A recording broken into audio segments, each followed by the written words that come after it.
Welcome back, Sebastian here. So today I'm going to be doing part 4 of my series ranking F1 qualifiers from 2025 using my quality rating model. So starting off right away with driver number 60, and that is Franco Colapinto with a career rating of 0.181. If I had done this video before his stint in Alpine, Colapinto was very likely would have easily ended up in the top 40 or so positions just because of how strong he looked at during his Williams stint relative to how much experience he had. Unfortunately, the stint at Alpine has kind of really tanked his career rating, as he's only really had 2 half seasons. But yeah, for Colapinto, currently 60th, definitely still time there to turn things around. But of course, I think the long-term forecasts have definitely changed quite a bit compared to where they were, 10 months ago. All right, number 59, Kevin Magnussen. So for Magnussen, quality rating of 0.161. Magnussen's a bit of an interesting driver. He honestly looked at his best in qualifying very early on in his career, McLaren stint, some of his years with Grosjean, but I think there was other years that where I think there were, quite rightly some question marks there. Why was a rookie Julian Palmer able to qualify so close to him? And of course, those last couple years against Hulkenberg were also not great for his career score. All in all, I think, not a terrible bad qualifier, but not like an outstanding one either. And of course, a driver with a pole position to his name scored at the 2022 Brazilian Grand Prix. All right, number 58 is another driver from the current grid, and that is Yuki Tsunoda. Tsunoda's a bit of a tough one. His first 2 years in F1 were definitely not great when it came to one lap pace. The last 2 years, 2023, 2024, have looked a lot better. But of course, I think it's reasonable to ask, a bit similar with Magnussen, how much of those good results are because he had pretty poor underperforming teammates in De Vries, Ricciardo, and Lawson. This year's been a bit of a misadventure, about half a second off of Verstappen, obviously, which again is a little bit worse than Perez and is a bit worse than what Albon and Gasly showed. So the fact that Tsunoda is the first driver of that bunch to kind of show up, not really a big surprise for me there. All right, number 57, Timo Glock, a driver who I think had a bit of an unfortunate F1 career, in the sense I do think he was better than what the career he was handed. Had a couple good years there at Toyota, was definitely second best over one lap compared to Jarno Trulli, and then the last 2 years of his careers was basically spent with Virgin / Marisha, an absolutely dreadful car, and he had pretty terrible teammates and generally did a pretty good job of beating those teammates.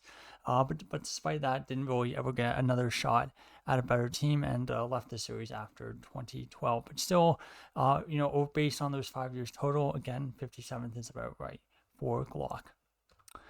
All right, 56, a pretty polarizing driver here in Jean-Eric Vergne, quality rating of 0.129.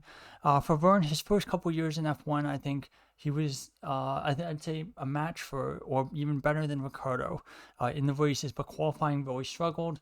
And again, that final season, 2014, again, out-qualified by rookie Daniel Kvyat. So I do think there's real questions there about Vergne's one-lap pace, at least in Formula 1. And so again, not really a big surprise that he ends up 56. And this is kind of, all the drivers in this video are really those who are kind of, I would say, average, a little bit below average.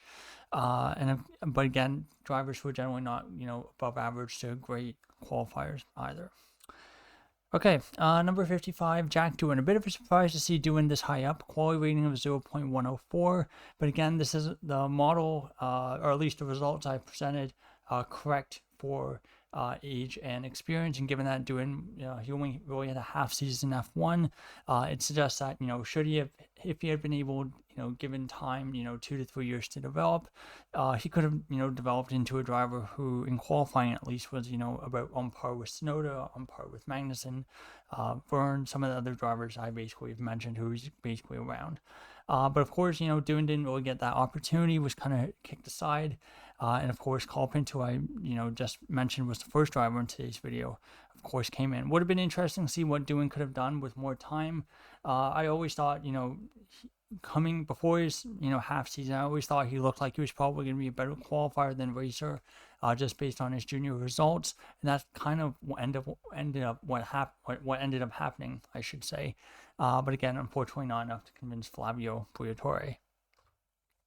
All right, number 54. An interesting driver here in Nelson Piquet Jr., quality rating of 0.093. Of course, only got a season and a half in F1, of course, was Fernando Alonso's teammate, which is, again, never an easy match. And again, even though his results over one lap weren't great, again, given that his teammate was, such a good driver and arguably the best or one of the best drivers on the grid during their time together as teammates, understandable that, Piquet Jr. definitely struggled over one lap. So again, 54th, I think, not a bad spot for him. All right, number 53, Kamui Kobayashi, quality rating of 0.068. For Kobayashi, I would say definitely, again, a driver kind of like the opposite of doing a better racer than qualifier. So not really surprised to see him a bit lower down on this list. I think he was out qualified by Perez, I believe, both years together. During their time as teammates at Sauber.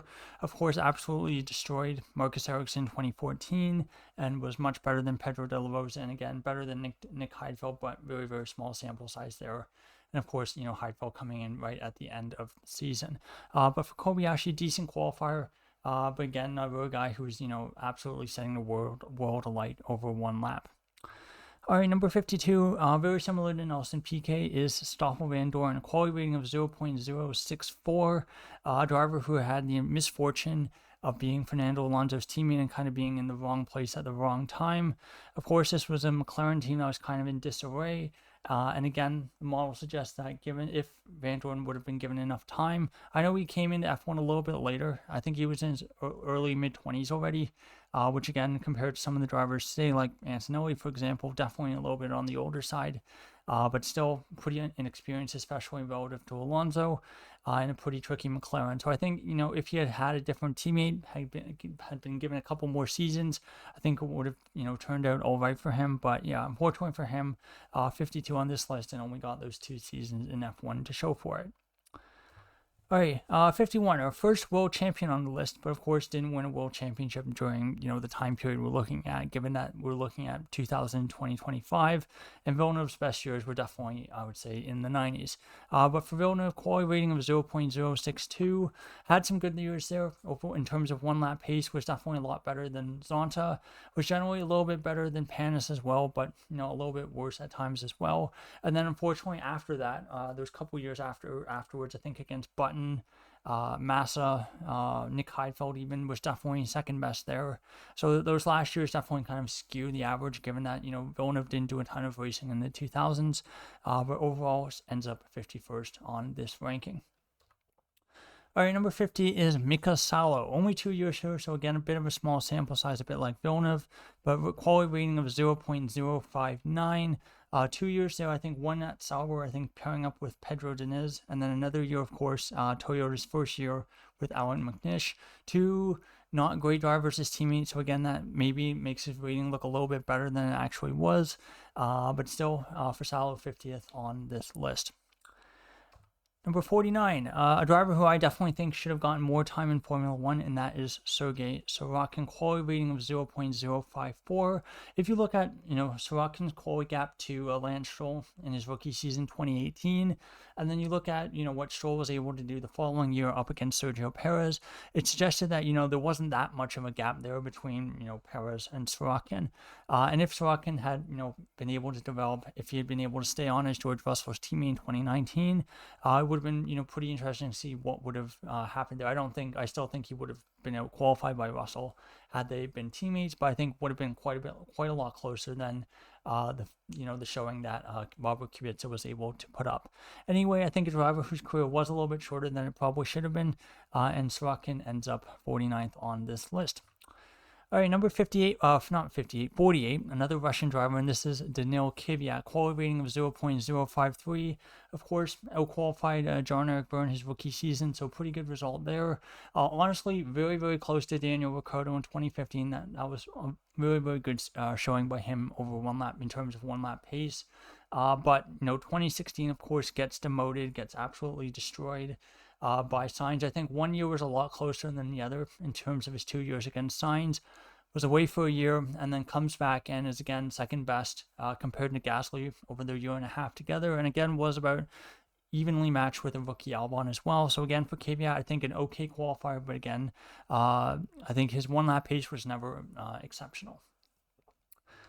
All right, number 47, Romain Grosjean, quality rating of 0.043. Grosjean's a bit of an interesting driver.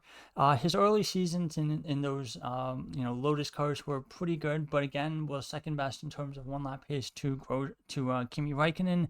Then a couple good years there, basically beating up Pastor Maldonado, and then basically the last end of his career was pretty close with him and Kevin Magnussen. Results against Gutierrez are probably not quite as good as he would have wanted them, especially when you compare Gutierrez's results to, for example, Hulkenberg during Gutierrez's rookie season. But still, I think a decent qualifier. Grosjean, one lap pace was definitely his strength, I would say, in Formula One. All right, number 46, Adrian Sutil, a bit of a tricky driver to judge. His early career, there were some really awful teammates there in Spiker, but then Force India again was very close to Giancarlo Fisichella during their time together. Much better than Liuzzi over one lap, and then a couple years against Paul di Resta. First year qualified him, but their second year together, 2013, was definitely second best there. Final year, 2014, was better than Gutierrez, but again, not by the margin that you would really hope for, given the relative experience difference between the two of them. Overall, I would say decent driver over one lap, but again, that one lap pace wasn't really enough to kind of keep his prolong his F1 career beyond 2014. All right, number 45, Esteban Ocon, quality rating of 0.012.